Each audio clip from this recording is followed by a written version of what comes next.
otherwise known as FPL Panda. Now, Now, let me see. Let's just wait until people respond because I'm not sure they not can sure hear they you. can hear you. Yeah, I Yeah, think it's I you. think it's you. Well, it's not you. I think there's something with the audio, but we shall find out.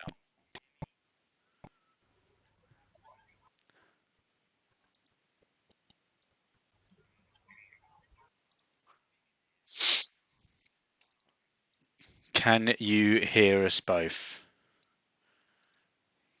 Can you? It's that. Phone. It's that time. Oh, there you go. Speak again. Yeah, hello. There we go. Can you hear me? I'm getting you now. I think Yeah? everyone. Yeah, I'm going to assume everyone can hear you. Yeah, Paolo says hi, so we'll go with that. Nice. Hi, Paolo. And hi, Connects XT Son. Right. So tonight's basically is a wild card lock-in. Well, lock-in for you, but definitely not lock-in for me. I'm well off. I have no idea what I'm doing. I've got like 72,000 drafts, and I'm like, I don't know which way to go. But I'll talk through my dilemmas shortly. Yeah. But yeah, I'm just really stuck. You're pretty much locked in, aren't you? Yeah, I messaged you 45 minutes ago saying, "Have you got that screenshot that I asked you for like 4 hours ago?" Yeah, about 6 o'clock I said, "Oh, can you just make sure you got a screenshot to me so I can sort it out for the stream?" I And sent you 3, to be fair. yeah, but I can't use any of them. They're all on WhatsApp. Why? And they're Oh, JPEG large and all sorts. I can't be asked like converting them so I can use okay. them. So yeah, we've just got the screenshot of how your team is on the website at the moment, but you can talk us Which, through. and I have no idea what the screenshot on the website looks like, to be fair. And you're gonna have to wait a bit Because, longer. We'll talk through my team, and then why don't you look at the website whilst we talk through my team? okay, are we doing that first, or are we doing the 5v5 first? We'll talk through my team first, and then people All right. can. Yeah, if you want to get your dilemma questions in or anything, and then whilst Sham takes an age to pick his 5v5 team, we can answer those questions whilst you're pondering. I've seen the team. Right. So yeah, my wildcard team, little bit different to what we went through on the pod. I've still got Leno and Sanchez as my two keepers. Like I really liked that rotation between the two. Like I explained on the pod, I think it was. Let's just bring the FDRs up. Yeah, in game week Are you 30. frozen? I look like I'm frozen and you're frozen. Are we live? Yeah, we're live. We're all right. It's your bloody dial-up internet. Is it? Okay. So when Leno plays Everton at home, I'll have Sanchez against Sheffield United away. And then when Leno plays Chelsea away, he's got Palace. Sanchez has got Palace at home. No, West Ham at home. So yeah, I wasn't too comfortable with the Forster rotation with him. Purely because whilst Leno has that Everton at home fixture, Forster's got the blank, and I kind of don't fancy Arsenal at all, really. I think actually, looking back on it after seeing, well, I've only seen the result of their game tonight against Slavia Prague. It just still makes me a bit nervous about having Jay Leno um, as my main keeper moving forward. So my defenders, I've got Rudiger, Says, and Phillips that will be starting this weekend. And then Shaw and Masuaku on the bench. We discussed briefly about Masuaku playing as a left wing back, with Rice out injured for West Ham, and West Ham they're moving into a back three, and Cresswell moving into that left centre back spot. So it kind of makes Masuaku at 4.3 million. I actually think he's probably the best value defender in the game for the last 8 Yeah, game I weeks. shouted that. I'm not gonna lie, I shouted that. I'm Yeah, taking credit for that. yeah, I'll give you that. And yeah, I looked at the numbers, and yeah, I think Phillips is great value, but I think you're getting even better value from Masuaku, especially with how well West Ham have defended in the last couple of months. So yeah, quite confident with that back five. I don't think I would need to make any changes to the defenders between now and the end of the season. Although I have toyed with the idea of a gamble on Reguilon for Reggie. the double game week, but that's something to look at next week, I think. In midfield, Fernandez, Salah. I opted for it.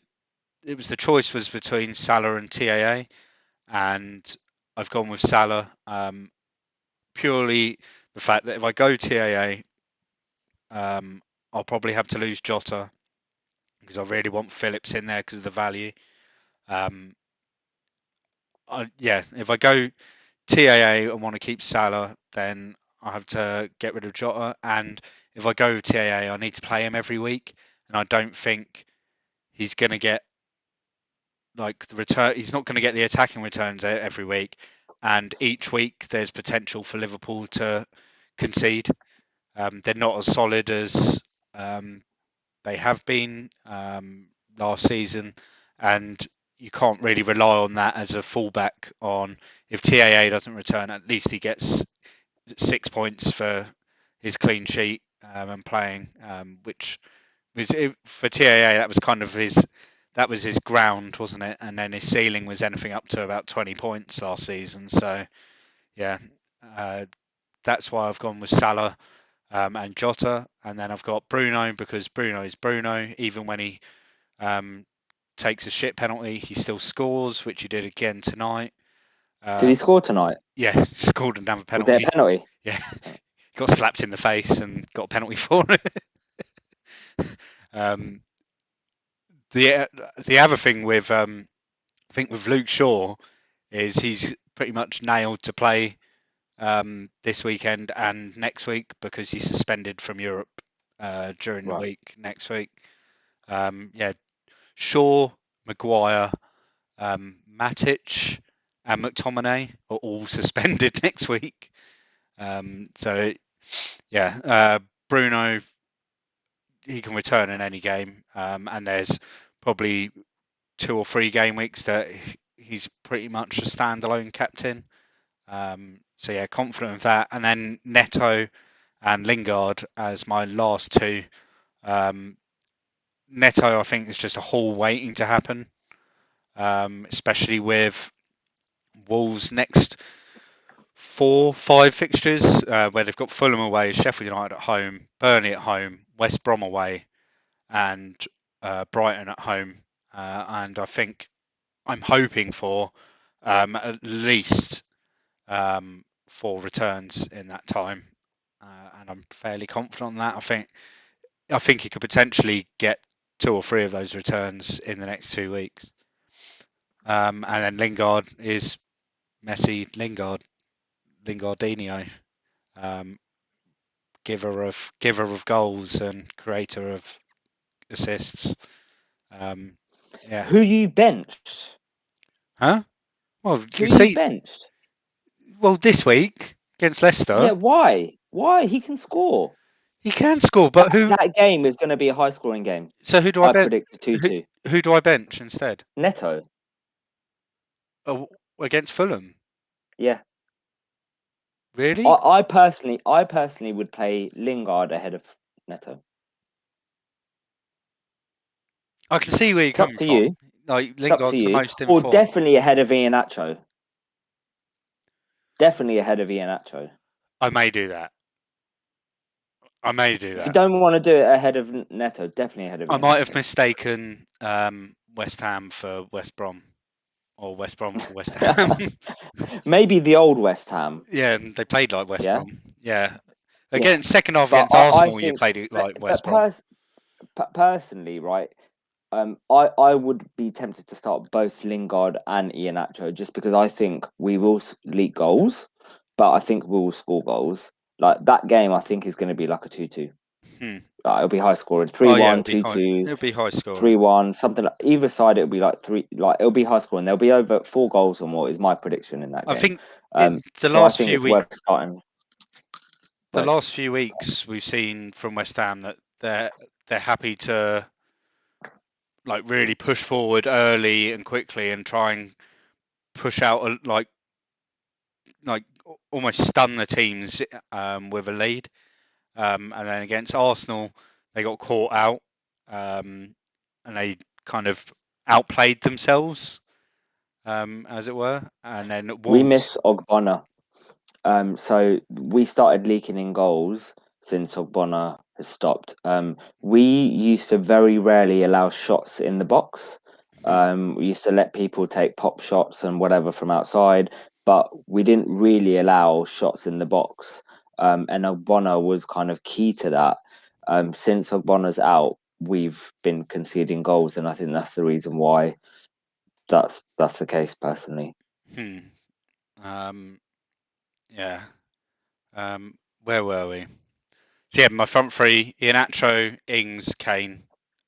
I think Kane will likely stay in my squad for the next 2 game weeks, and then we spoke about on the pod about a little hokey cokey between him and Vardy in game week 33 and then 34. So in 33, I'll take Kane out, bring in Vardy to play Palace at home, and then probably go back to Kane in 34, where Spurs have got Sheffield United at home. And I think that'll be a case of captain Vardy that week, and then captain. Actually, I'll captain Salah in 33, but then I The want only Kane for the captain in 34. The only problem with doing that, and I know you're taking out Vardy, like other than the kind of the transfer waste or whatever you could call it, yeah, I don't mind that hokey cokey. My only concern is after bringing in Vardy, are you then going to want to take him out for Kane when Vardy's got Southampton away in 34? I think it's That's the something. thing. I know they've got Sheffield United. Tottenham have got Sheffield United, but are you going to want to do that? Like, I think it's a case of like I'll definitely don't want Kane sitting on my bench in 33.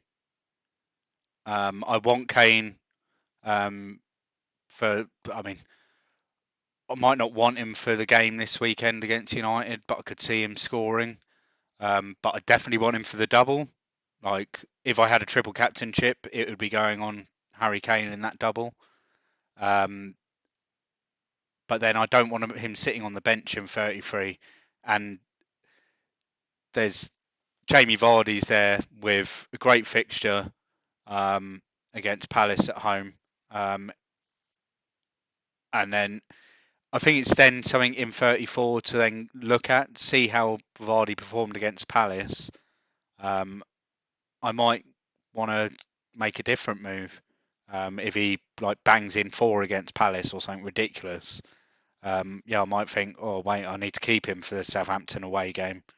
But we're also going to get some more information from Southampton in the next couple of weeks.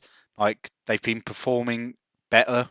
They're not that team that lost 9-0 to United and then got smashed the week after and then got smashed the week. Like they're not that team anymore. They're the team that are more recognisable from the start of the season, that are scoring goals and playing decent football. I think that's come with Vestergaard getting back into full fitness. Because even when he came back at first, he was still like you could see he was just a touch off the pace. I mean, he's a touch off the pace at the best of the times anyway, because he's like just 7'7". But yeah, his fitness, I think, and Danny Ings' fitness, I think it's just making them a better team all round. So I might not want Vardy against Southampton in 34, but I think that's something to look at in a couple of weeks rather than worry about it now. That's an initial plan, is the hokey cokey, but it's not something that I'm going to go, yeah, I'm definitely doing that. because things can change. Someone could get injured in that week, and my plans all change. Do you want me to roast your team? I gave you this opportunity earlier to roast it, and you didn't. Go on then. No, I like it. It's good. I good. think I've It's good used for you. For you, more or it's good. less the whole of the budget. I think there's about 0.3 left. My team value wasn't great because I didn't pick up like this season, especially not like going and chasing price rises and price falls. Like it's been very patient and just generally haven't. I started off the season not picking the right players to get that value up, and so it's just not. I think most of my value all comes from Bruno because he was a game week 1 or game week 2 player for me. It's a well balanced team, I think.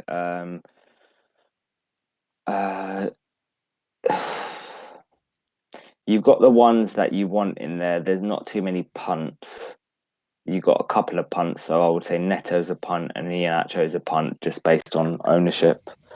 Masuaku, you may not be starting that much, so that he's fine as a third sub. I wouldn't really say he's a punt. Well, I guess he is a punt, but you're probably not going to be starting him as much. Ings is a good shout. Who are you looking to move Ings on to from next week? No, I'm going to keep Ings next week because even though he's got Spurs away, but that Spurs defence, like there's goals to be had against it, and I think Danny Ings is that sort of player that can get in and amongst it and bully like the likes of Sanchez and Alderweireld or Dyer, whoever's, because you don't know who the centre back pairing is for Spurs at the moment. So I think he can get in there, and then so this is why I'm thinking I could make the Ings to Vardy move in 33. So if I save the transfer in 32, I can make the Ings to Vardy move in 33. You have enough money to do that. Well, that's the thing, but I'd have the 2 free transfers to work with that. Move around. So what about Lacazette instead of Ings? What about Lacazette instead of Ings? I did think about this, but he didn't start. No, he started tonight and got hauled off. And so, I mean, with Arsenal, especially I don't think any position at Arsenal, apart from Leno, like anyone's nailed. Like Aubameyang started on the bench tonight. Who's their left back? Because Tierney's injured now, right? It will be not Bellerin. Bellerin's right. It will be no Kolasinac? Chambers has been playing on the right. Who will be their left back? Who played left back tonight? Don't know, but they conceded against Slavia Prague. In the last minute. 90th minute. Made me laugh. Because I saw that Arsenal... Cedric Suarez. Oh, yeah, that's it. Yeah. How much is he? Let's have a look. Yeah, but not what... If you've got Leonard, would you double up on the Arsenal defence? Seriously. 4.6. How many clean sheets can you realistically see Arsenal keep in those last 8 game weeks? 1, 2, 3, 4, 5. 5. Well, so Sheffield United, Fulham, Newcastle, West Brom, Palace. Palace, yeah. I don't think so. No. I think 2. Wow. Okay. I think Sheffield United. Yeah, I think they'll keep a clean sheet this week. But then the next one, maybe Newcastle, but then Callum Wilson, like he'll be fit. He looks like he'll be fit for this weekend. Maybe West Brom, but again, like they could. West Brom are like they're trying to pull off the Great Escape, aren't they? and they're in with a shout of it. Palace again, you don't know. Is it like they're all games that Arsenal could easily get turned? Like if they lose next week against Slavia Prague and they go out of Europe, Arteta's gone. Paolo's just asked, would you go for Jesus and Sterling this weekend wild card and then swap them for Son and Vardy in 32? Do you know what? I really like that idea. The only concern, I've got a couple of concerns with that. I really like the Jesus shout because one of the drafts that I kind of made, I had Jesus and then instead of Vardy, and then next week was going to do Jesus to Vardy because I really like Jesus. He's got really good stats recently, and obviously they're playing Leeds.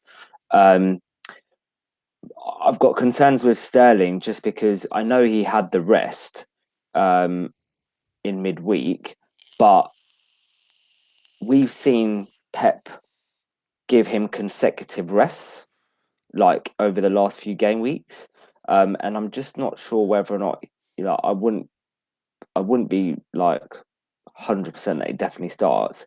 And the other thing as well is you're booking in a -4 basically. You're on wildcard and you're already booking in a -4 for next week. And I don't like the thought of booking in a -4.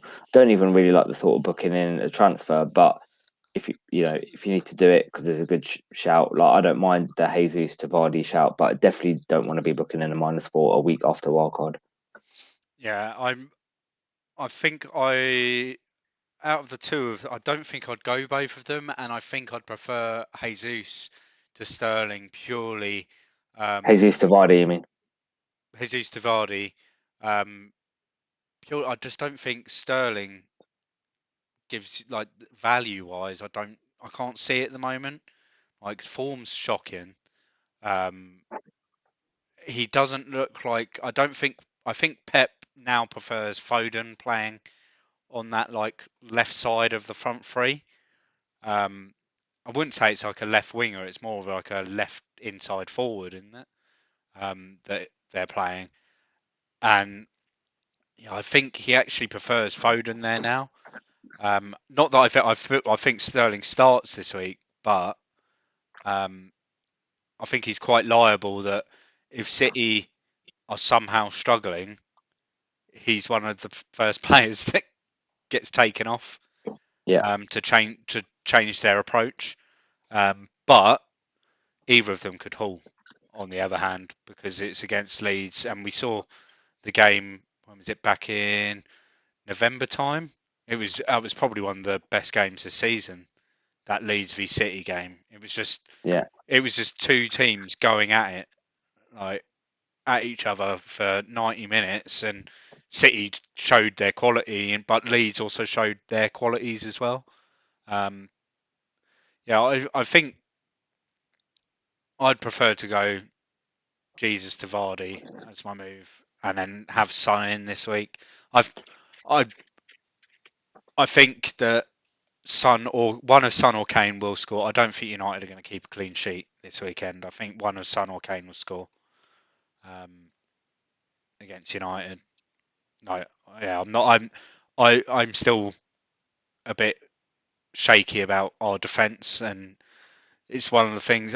That's one of the things on my wild card. Luke Shaw.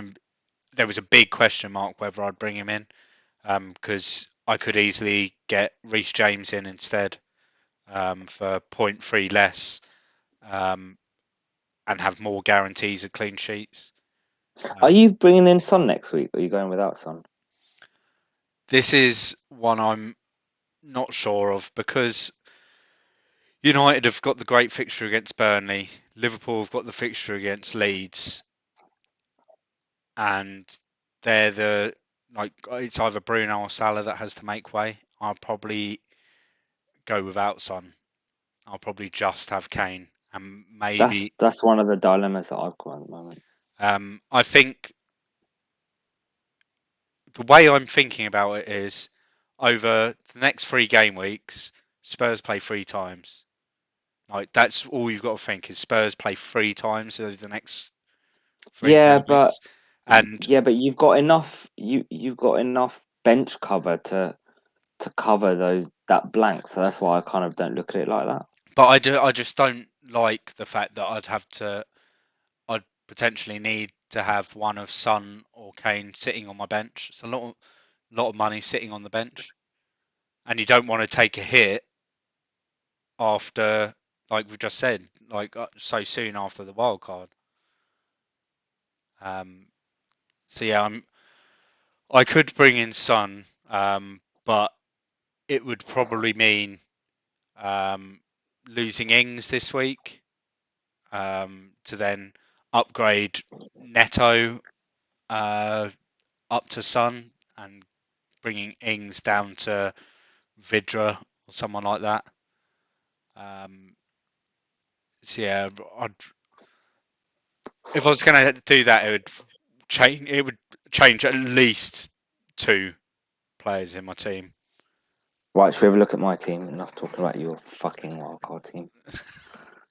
Right, there we Right. go. Right, so none of this is basically locked. Yeah, I have no idea what I'm doing. Like, genuinely, I have no idea. This could all be completely different tomorrow. I think Leno's a lock. Holding's a lock. Jota's a lock. Lingard's a lock. Kane's a lock. And that's it. Like, I really don't know where to go with this. So my thinking is I could have the team as it is now, and Lowton could be, I don't know, it's just a third sub anyway, but Lowton would be, I don't know, could be Lewis or whatever. I really want Madison. I really want to go in with the triple Leicester City.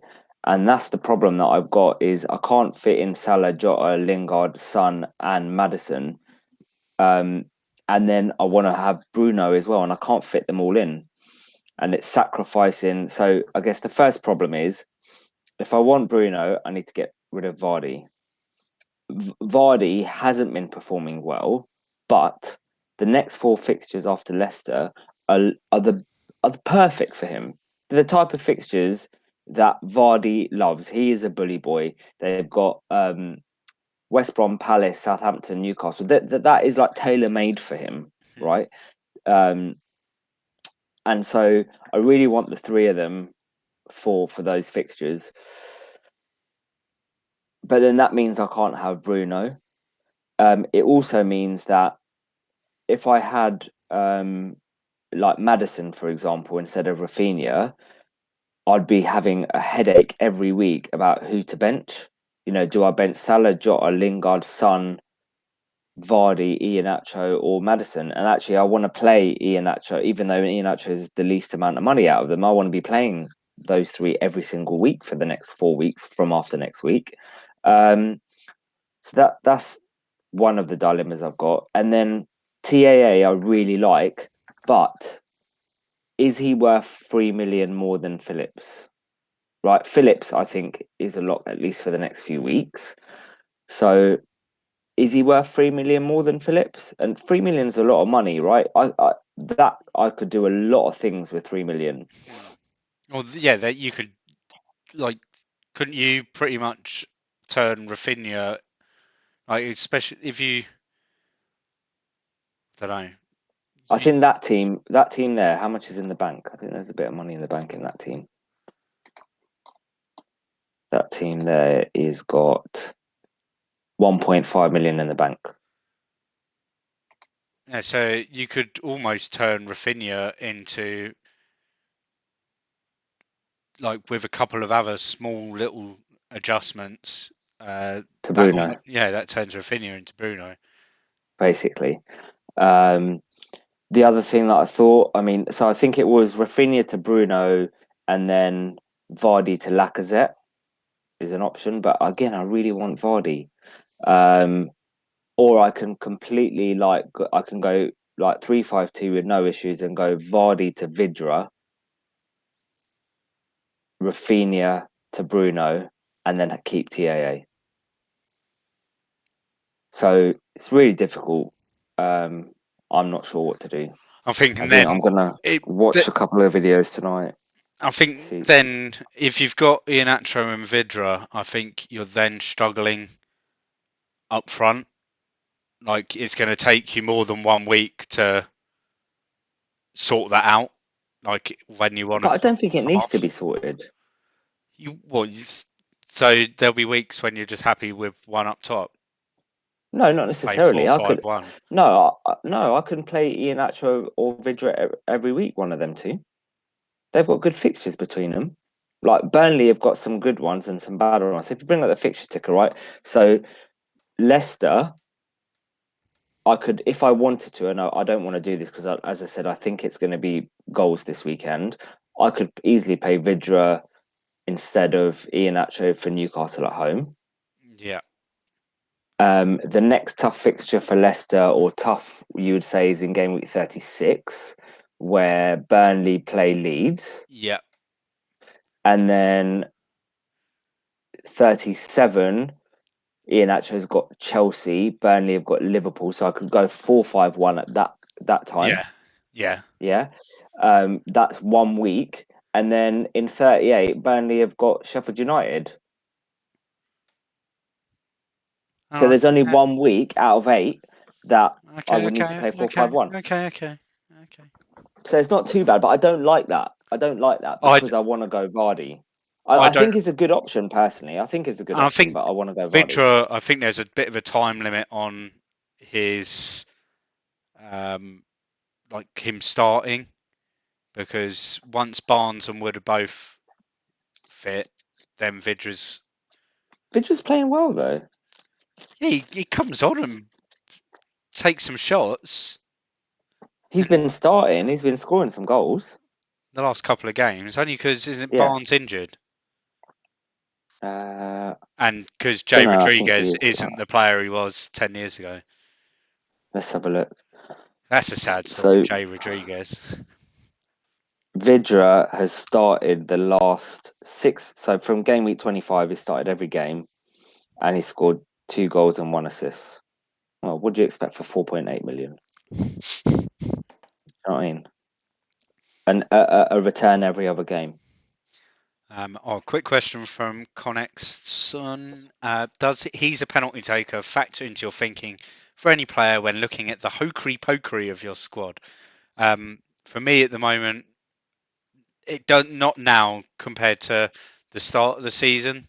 At the start of the season, when we were seeing the original rules for handballs and stuff, I think penalty takers was really important. But now I think the reduction in penalties is ridiculous between like from before Christmas to after Christmas. Like the amount of penalties, like we were seeing at least, I think in the first 4 game weeks, wasn't it like almost a penalty every game, like on average? Yeah, it was ridiculous. So I think at that point, yeah, you needed players, like you needed Kane, you needed Son, you needed Sigurdsson, like all of these sort of players that all you could rely on them taking penalties. But now, um, yeah, you don't really need the penalty takers. I don't think, and it's nice. I think if you've got a defender that's a penalty taker and it's a coin flip, or a midfielder that's a penalty taker and it's a coin flip between 2 players, you'd go with the penalty taker, just like you'd go with the player that's on all the set pieces to none of the set pieces. Like, say, Armstrong and JWP. That's a good example. One of them takes all the set pieces and one doesn't. Similar prices, similar amounts of points, like potential. But JWP, you've got corners, free kicks, and everything. Even penalties when Ings isn't on the pitch. Whilst Armstrong, you've got nothing. So that's why that's the only time it comes into if there's like a coin flip between 2 players. That's my like tiebreaker. Yeah. The other thing I'm thinking is, I'm 250 rank and I want to really attack. Like I want to try and get that big jump. And if I've got the likes of Bruno and Son, am I going to get those big jumps? But equally, if I don't have them, I'm like those potential differentials that I brought in. If they do score well, I'm not going to get those rank rises because Son and Bruno, like because they're so well owned, they'll overtake them. If that makes sense. So I'm kind of like crossing that out.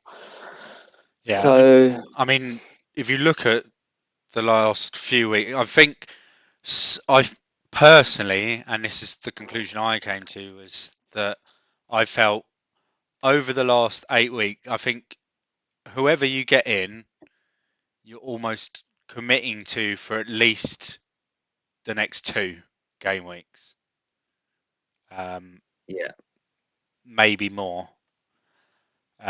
So whoever you get in, you've got to think like, will that person will Son outscore? Will Son against Man United, Everton, and Southampton outscore Bruno against Spurs and Burnley? Now, against Burnley, I think last time United played Burnley, he came away with like a 12-pointer. So will Son get 12 points in the next 3 games? Oh, and then and then United have got Leeds after that, which could be. I think Bruno, that was like an 18-pointer for Bruno earlier in the season. yeah. But Leeds defensively are a lot better than they were at the beginning of the season. But the way that they play will suit the way that United want teams to play against them. Like Right, okay. that game at the beginning, it was a ridiculous game. Like it was a great game to watch. It was very similar to the City game, but United were just really clinical.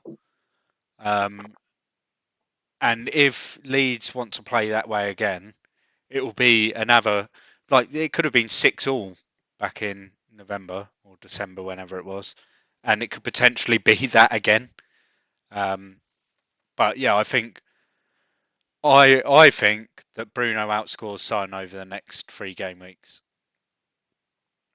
So that's why I went Bruno.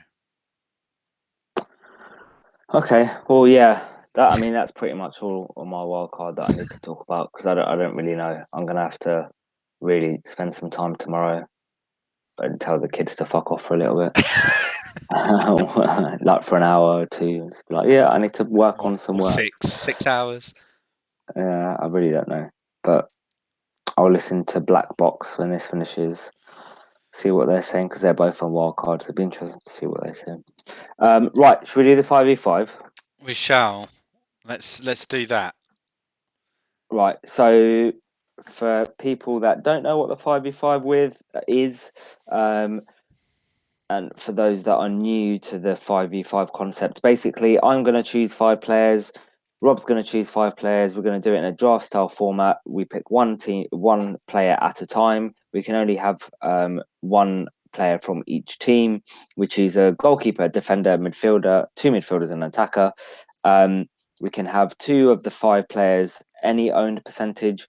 One must be under 10, one must be under 20, one must be under 5.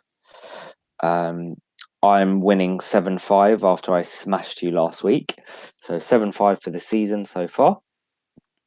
Right, let's. Oh, I need a coin. I've got a coin. Perfect. And while this is happening, feel free to whack some questions Yeah. in. You can ask absolutely anything, and we can get those answered whilst we're doing the picks, because sometimes Sham takes forever. And Yeah, because yours is all automated with an algorithm, and mine is not. But yeah, ask away. Right, let's have a go. Oh, what did you want? I've done the coin toss tails. already. It's heads.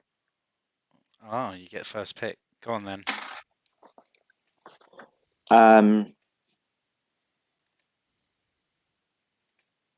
KDB.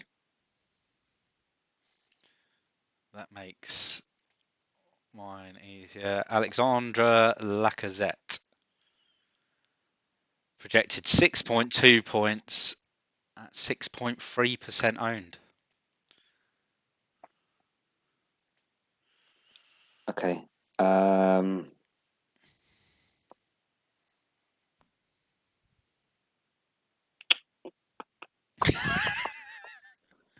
You've only picked one person. I know. I'm trying to think. All right. Salah. And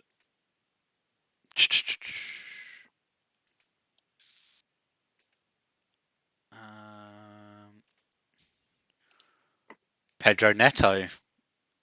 Fulham away, 5.9 projected points. 7.4% owned. Your algorithm's a bit fruity this week, isn't it? Yeah, it's gone a bit differential.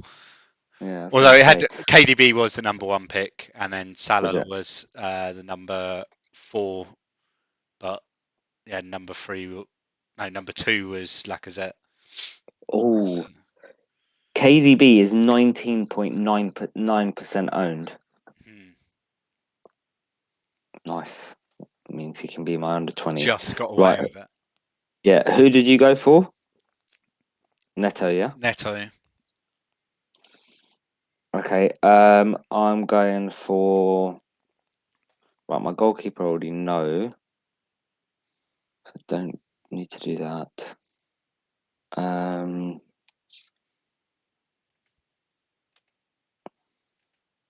gonna go Lingard. Oh no, I can't. Midfielders. I'll run out midfielders. Yeah, you can't have a team of midfielders. I'm gonna go for Ings. Raheem Sterling projected 5.8 points. After you were saying he's out of form. That's me saying, but the algorithm doesn't look at that. 5.8% ownership, so I do need an under 5% still. Okay. And it's got to be a defender or a goalkeeper. Ings is 6.4%, I think. Let me double check. 6.4% owned. Okay.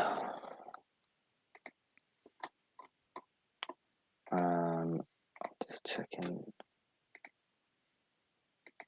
Bollocks, I need an under 5% defender. Fucking hell, this is going to be hard. Geordie's FPL, anyone fancying Lacazette on wildcard, or am I silly? No, you're not silly. We were talking about this. We were talking about this earlier. Yeah, I personally, I don't fancy it, but I think he is worth a gamble. Just because of Paolo, definitely captain Sterling after your pick. Thank you very much. Don't at me when he fucks up. Lacazette on wildcard. I like it. I just fancy Ings more this week.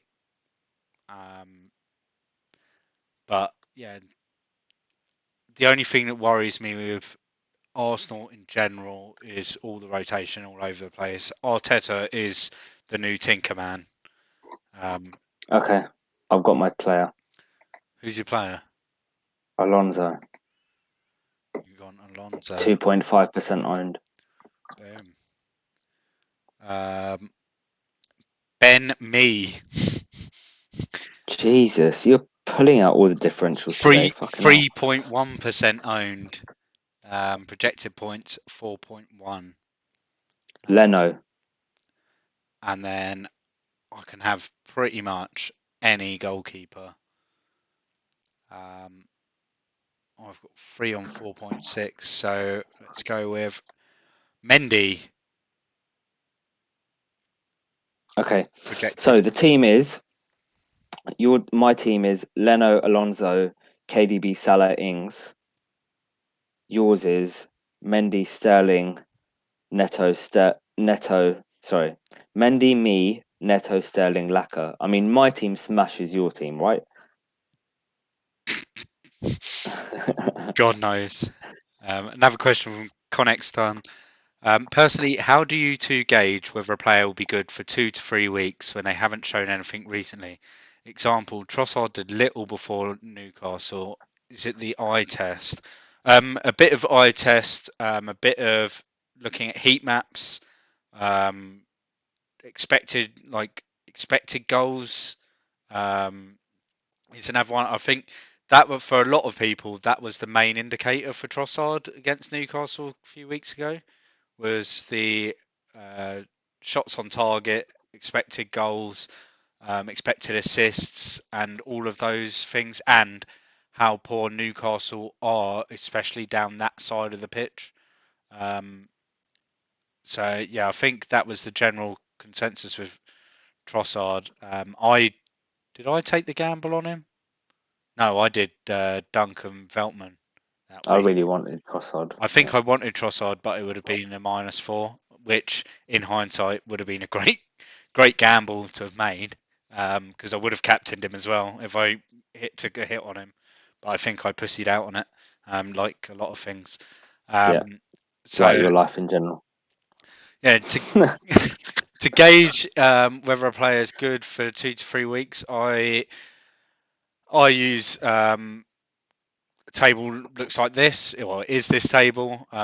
So it gives like an average of the fixture difficulty ratings for the next 3 weeks and the next 5 weeks, and it kind of helps me um, start to look at specific teams, and then I can look into players from those teams, maybe look at weaknesses in the teams they're playing against, to try and find like a little differential maybe. Um, but yes, I think a lot of it is eye test as well. Um, like I watch a stupid amount of football um, over the weekends, and I think it's hard to ignore sometimes when you see a player really stand out. I think Neto's someone um, for me that's really stood out over the last like 3 or 4 weeks, and then the Wolves fixtures for the next 4 or 5 weeks. Um, yeah, I really fancy him to do something. I think that's um, how I've come to that conclusion with him as an example. What about yourself? Um, for me, it's a combination of eye test and stats. That's kind of what I look at. Um, and I do listen to a lot of people, so I listen to a lot of podcasts. I probably consume about 8 to 10 podcasts a week, a lot. I listen to a lot, so I kind of um, listen to what other people are saying in terms of the stats, and then kind of formulate my own opinion based on what I've watched. But I think most of it for me is the expected goals and expected assists, like and expected returns, etc. That's kind of what I mainly look at. Um, and and I'm more of a fixtures person than I am a form person. So if I see someone that's got really good fixtures, I'll try and jump on them. But yeah, it's nothing major. Nothing major. We Poundland got any just other questions? Poundland just Yeah, said I think I went for Trossard because I listened to FPL General talking about him on the pod. Yeah, it was that week, wasn't it? yeah, It was the free hit special was with General. yeah. Um, yeah, why didn't I go Trossard on my? It was a free hit. Why didn't I go Trossard? No, You didn't have free hit. A lot of people had free hit. no, We weren't we on a didn't. free hit. No, we weren't on a free hit, but we just did free hits that week. That's why I didn't do a free hit. Yeah. Yeah, But if I was on a a lot of free hit, people were. yeah, a lot of people, the people that were on free hits, yeah, they would have gone Trossard. I would have capped off at 3 questions until you said hindsight. How do you deal with hindsight, the FPL villain? How do you deal with hindsight? Does it mean like? Jump off a bridge. um, No, that's a joke. Um, I deal with it badly. I'm not very good with hindsight.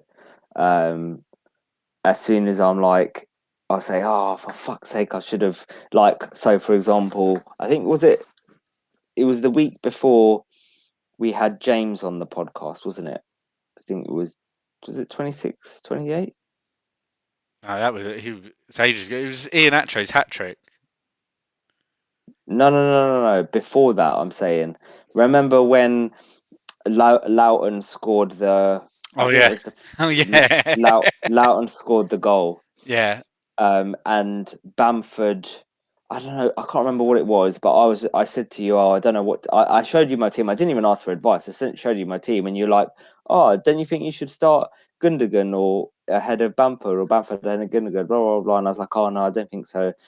And then you're like, "Oh, I think that's going to be a high scoring game." Blah blah blah. And then I swapped it around, and then Gundogan got like a 19-point haul or something like that, and I was fuming. But then luckily I had someone else that wasn't playing come in, and it was okay in the end.